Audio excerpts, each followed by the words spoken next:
What happened on Saltwell Hill is brought to you by Rapid Answers.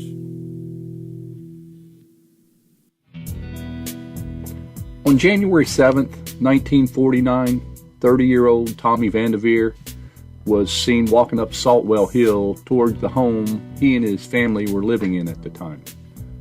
This was the last time anyone ever saw Tommy, his 44-year-old wife Beatrice, or her 17-year-old daughter Wanda. What happened to the family of three? Well, that remains a mystery even now, 70 years later. In this podcast, we'll explore the events surrounding the story, the people involved, and what the community, families, and public opinion believes happened on Saltwell Hill. What Happened on Saltwell Hill is written by Roger Hunter. Co-hosted by Garrett Altmeyer. Original music by Luke Miller. Produced by Lake Shack Productions. And now welcome to What Happened on Saltwell Hill.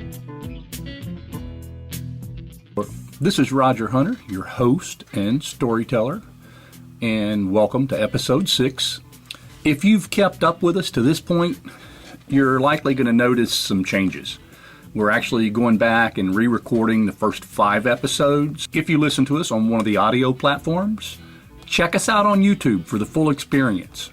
I do want to apologize for this episode taking so long to produce.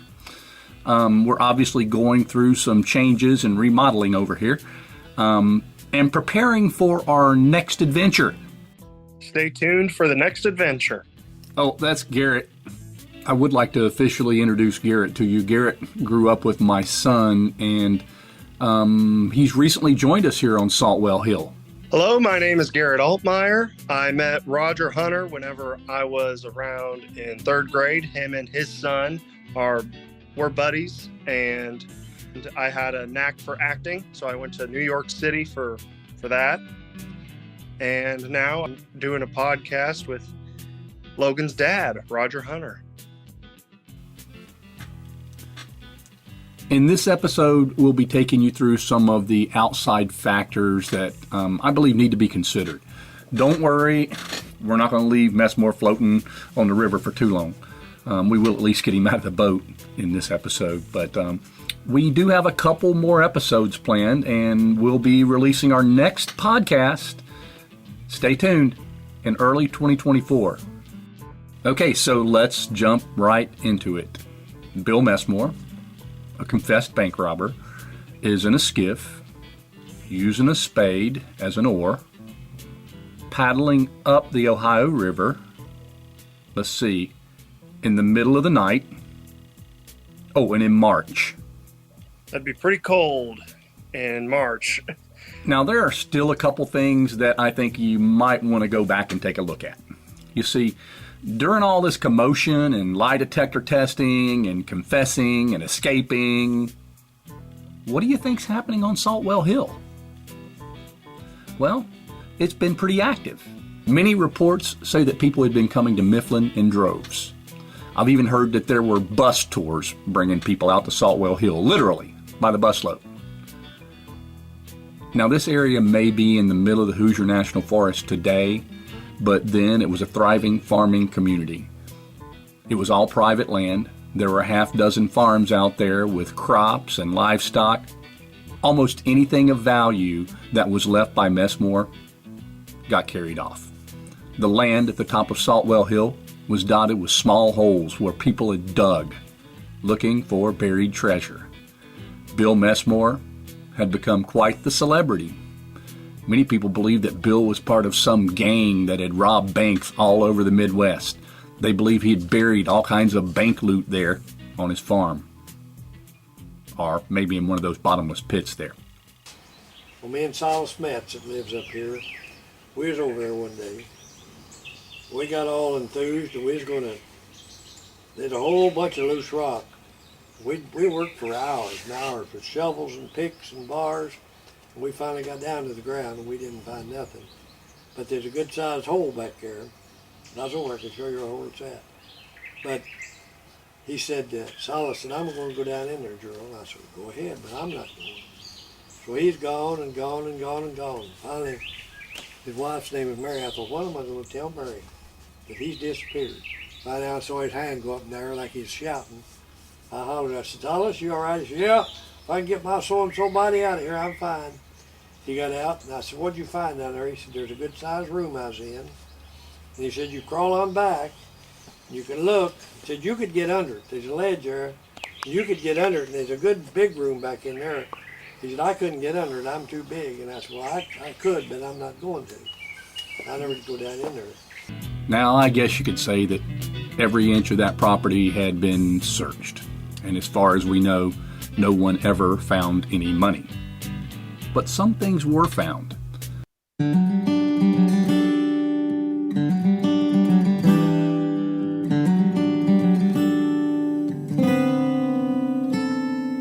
What Happened on Saltwell Hill is written, hosted, produced, and sponsored by me, Roger Hunter. I put together this podcast to bring some attention to the Vandiver story, but putting together a startup podcast takes time and has expenses, and, well, it doesn't pay very good. My day job is providing life insurance for families across the United States.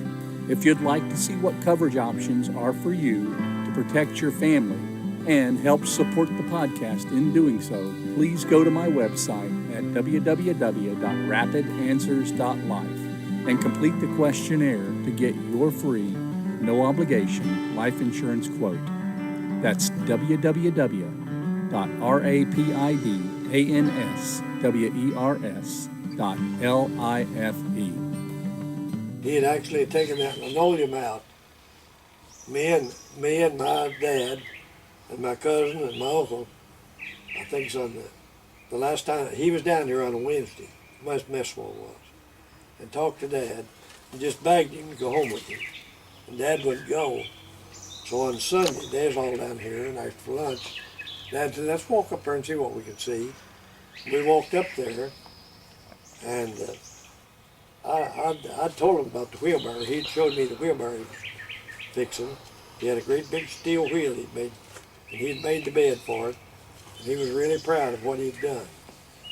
And he had taken that wheelbarrow, and he had hauled something out of the house and down to the top of that cliff and shoved it over. You can see where something had gone over. Over the arch? Yes. Over by the arch, okay. Right, no, just right there, yeah, right by the arch. Because where the house was, Yeah. the arch is basically Yeah. right in front of it, yeah. Right up, and then he'd taken the wheelbarrow downstairs or down there, and whatever he'd shoved over the hill, he had hauled it out there.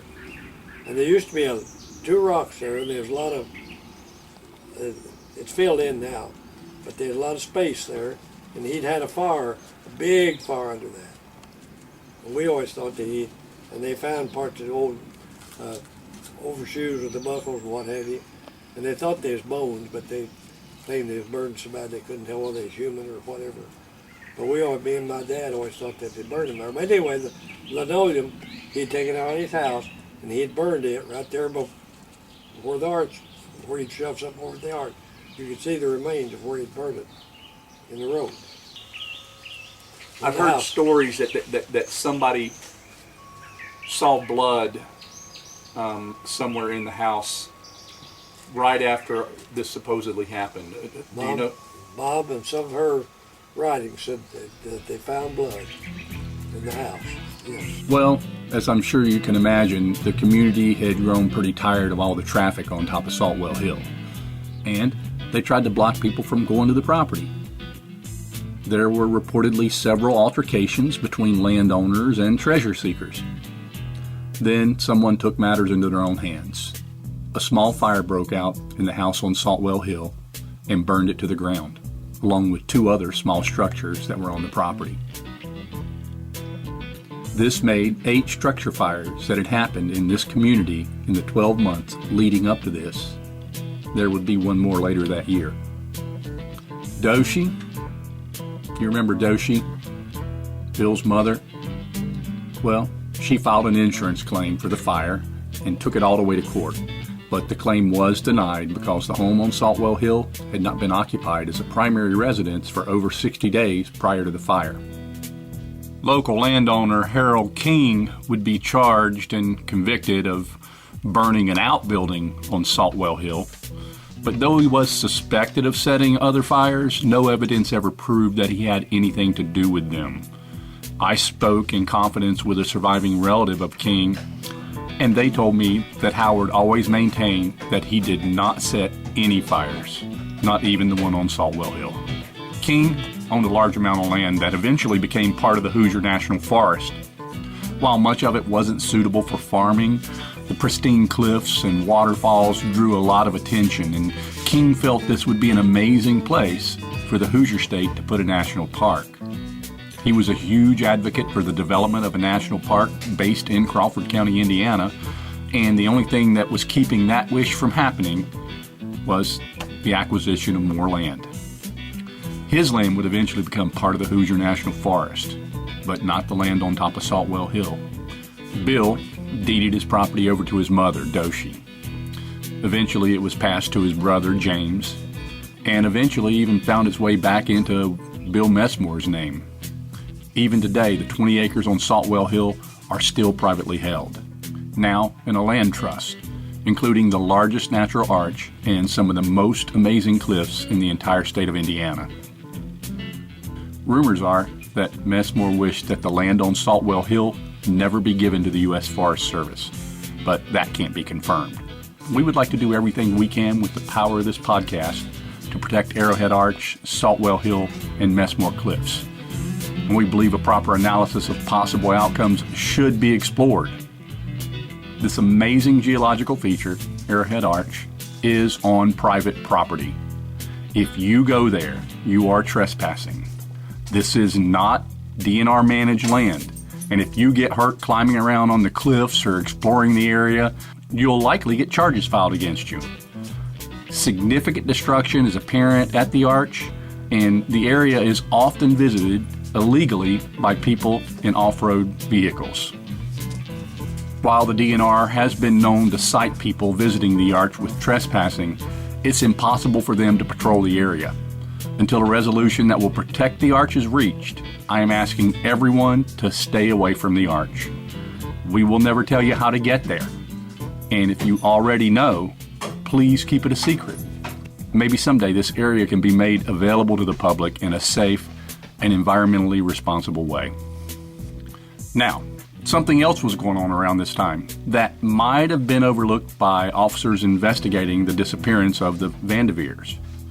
Elizabeth Beatrice Fisher, also known as Lizzie and B, married Virgil Basil Johnson in 1928. They had 4 children. She filed for divorce from Virgil Basil Johnson in the summer of 1947 over in nearby DuBois County. A year later, she married Tommy Vandiver. Court records indicate that Beatrice appeared in court in Jasper, Indiana on January 4th, 1949. That's just 3 days before her disappearance. And she dismissed the divorce proceedings. That would mean she was still legally married to Johnson in August of 1948 when she married Tommy Vandiver, and when she disappeared. Now, I'm not sure at all what this means. Maybe nothing. But I had to follow that thread as far as I could. Beatrice and Virgil had 3 children in addition to Wanda. When Beatrice moved to Crawford County, Wanda came with her. The 3 boys stayed in DuBois County with their father. Virgil had a history of public drunkenness and spent some time in jail. After the disappearance of B and Wanda, he ended up putting the boys in foster care. In July of 1950, he would end up in jail for failure to pay child support. There isn't a lot more information about Virgil Basil Johnson that I've been able to find. The boys were Donald R. Johnson, who passed away in 2008, and Norman Johnson and Kenny Johnson, both of whom passed away before Donald did. Now, I personally know several Johnsons in Du Bois County, but none of them know of Virgil Basil Johnson. I would be interested in hearing from grandchildren or great-grandchildren or anyone who just may remember him. Now, I spoke with an investigator at the Jasper, Indiana State Police Post about this case. I've mentioned that before. I'm not going to bring up his name because it really doesn't matter. This case is still considered an open or unsolved case. And under the law, there's no way they can give me access to the case. Understand completely. Even though most certainly everyone who was involved in this, in what happened on Saltwell Hill, has long since died. He did look through the case file and he allowed me to ask him a few questions. And according to him, there's never any mention of her first husband by name. The only reference he found in the file was that she had been married to a Huntingburg man who she divorced the previous year. I know that Virgil passed away in December of 1980, and he appears to have reunited with his children in his older years. If you knew Virgil Basil Johnson, please reach out to me by email at whathappened@saltwellhill.com. I would love to know more about him. Okay, so where were we? Oh, that's right. In a skiff, paddling upstream. Yeah, Messmore paddled about a mile, then crossed over to the Kentucky side of the river, while at that point, police had stationed people on both sides of the river looking for any sign of him. Problem was, he was over a mile upstream from where they were searching. As dawn approached, he pulled the skiff up on the shore outside of Brandenburg, Kentucky, and he started walking towards town. Just then, a farmer, Charles Cole, came riding up the road, and he stopped and asked the stranger walking up the road carrying a shovel at the literal crack of dawn in the middle of nowhere if he was looking for something. Messmore told the gentleman he'd really like to have some eggs and asked if he knew anywhere he could get some. He welcomed him on the back of his truck, and they headed towards a diner on Main Street in Brandenburg. Messmore took a seat in the back room of the diner. Incidentally, Sheriff Deputy J.C. Powers was also in the diner that morning. Powers spotted Messmore and was pretty sure he knew who he was. He walked over to him and simply said, "Good morning, Mr. Messmore. How about you come on a ride with me down to the station?"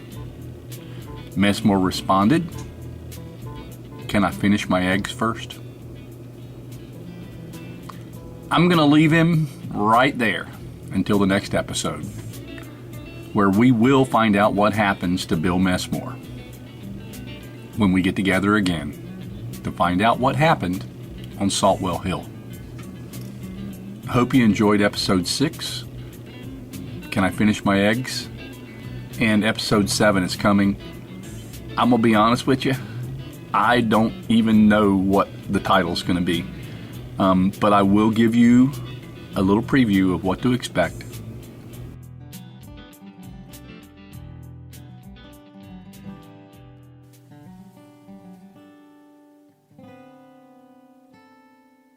Are you ready to take charge of your future and provide peace of mind for your loved ones? Look no further. Welcome to Rapid Answers Life Insurance, your trusted partner in safeguarding what matters most. At Rapid Answers Life Insurance, we're committed to helping you make the best decisions for your future. We pride ourselves on transparency, simplicity, and unparalleled customer service. With us, you're not just a policyholder, you're part of the Rapid Answers family. Your dreams are worth protecting, and we're here to make it easy. Rapid Answers Life Insurance, your pathway to a secure and worry-free tomorrow. Don't wait another moment to secure your loved one's future. Visit our website at www.rapidanswers.life to get your free, no-obligation quote Experience the ease of securing your tomorrow with Rapid Answers Life Insurance. Again, that's www.rapidenswers.life. This article is from the Courier Journal from Louisville, Kentucky, March 11th, 1983. The headline states, "Bones May Help Solve Mystery of Family That Vanished in 1949," by Linda Stahl, Courier Journal staff writer. The article goes, Mifflin, Indiana. Crawford County Sheriff Estill Pete Eastridge drove to Indiana University yesterday with bags of human bones recently found in the Craggy Hill country near Mifflin. The bones will be examined by university experts in April. Officials wonder whether the skeletal remains found by teenagers digging for Indian relics will turn out to be a link with an ancient Indian culture or clues in a 20th century criminal investigation that has stumped Indiana law enforcement authorities for 34 years. The bones were found buried beneath a rock arch in a wooded area 500 feet from a farm where the Tom Vandiver family lived before vanishing in January 1949. Back to you, Roger. Okay, well, thanks, Garrett. Looks like we still got more story to tell. See you in episode 7.